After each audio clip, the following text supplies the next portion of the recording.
દીકરીની વેદના અને સંવેદના કેવી હોય. ગામડું કામ,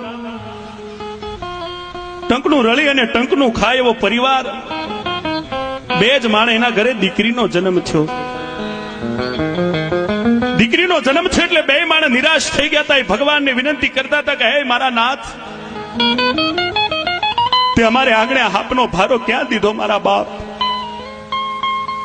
ધીમે ધીમે ધીમે એ દીકરી એમ કહેવાય કે 7 વર્ષની થાય.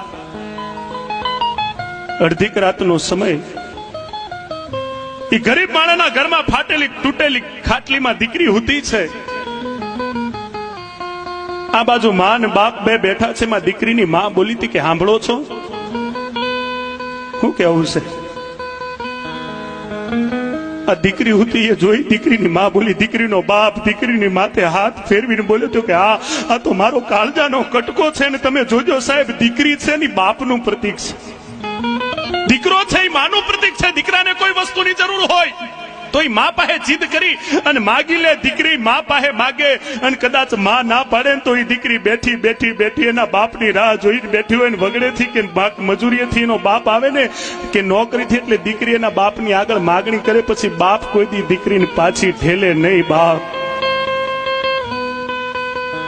દીકરીની માં બોલી હતી કે વાત સાચી છે, પણ કાલ આ દીકરી જુવાન થશે, એનો કરિયાવર દેવો પડશે, એના લગ્ન કરવા પડશે. ભલા માણસ તને ખબર છે અને મને ખબર છે કે આપણે તો ટંકનું રળીને ટંકનું ખાવા વાળા માણસો આ દીકરીનો કરિયાવર પૂરો કેમ કરશું?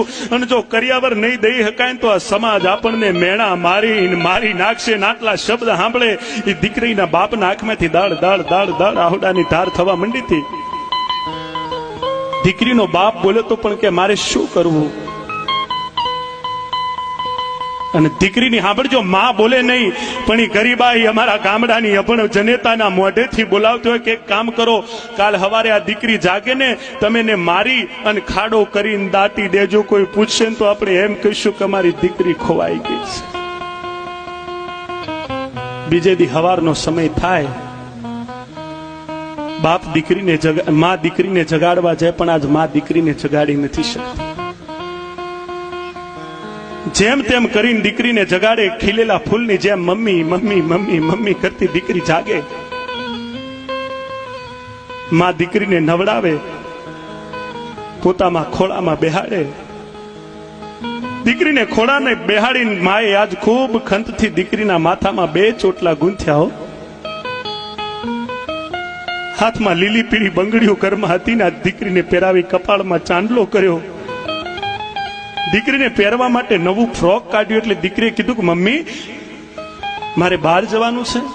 કારણ કે મારા ગામડાના ગરીબ માણસને તો છોકરાને નવા લુગડા પહેરે એટલે એને એમ કે મારે બહાર જવાનું છે.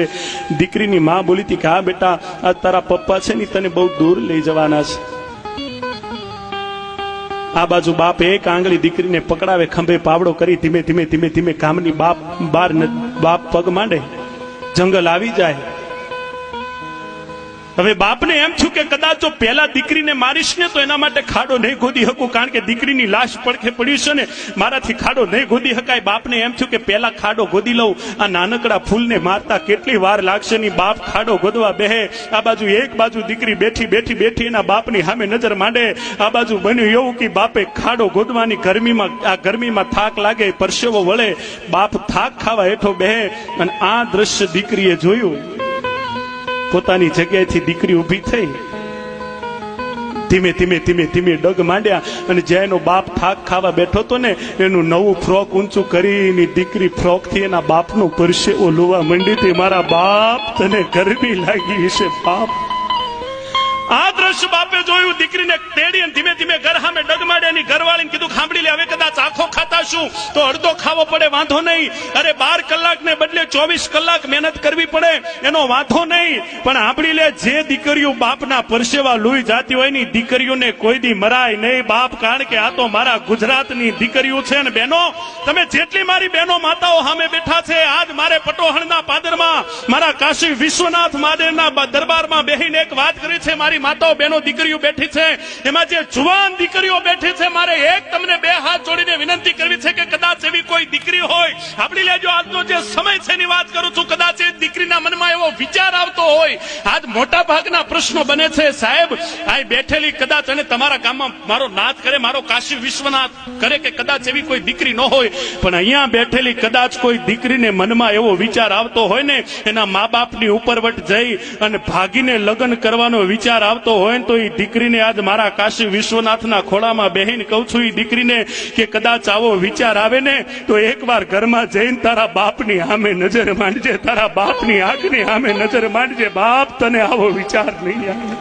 એ તારે માની સામે જોજે, તારા માટે નવા લુગડા લાવવા માટે તારી માએ ફાટેલા હાથલા પહેરીને જિંદગી કાઢી છે, એની સામે નજર માંડજે. ને બહેનો, તમને જાહેરમાં કહું છું કે તમે જેની હારે ભાગવાનો વિચાર કરો છો ને, એ કોકનું સંતાન છે, કોકનો દીકરો છે, એના મા બાપને એમ કે મારો દીકરો જુવાન થાય, મારા સેવામાં કામ આવશે, ને ઈ દીકરો જુવાન થઈ એના મા બાપનો ન થાય અને તમારી હારે ભાગવા તૈયાર થતો હોય, દીકરીઓ એકવાર તો વિચાર કરજો કે જેના હગા માવતરનો નથી થયો એ તમારો ક્યાંથી થશે, આટલો વિચાર કરી અને પછી આગળનો જે નિર્ણય લેવો હોય લેજો બાપ.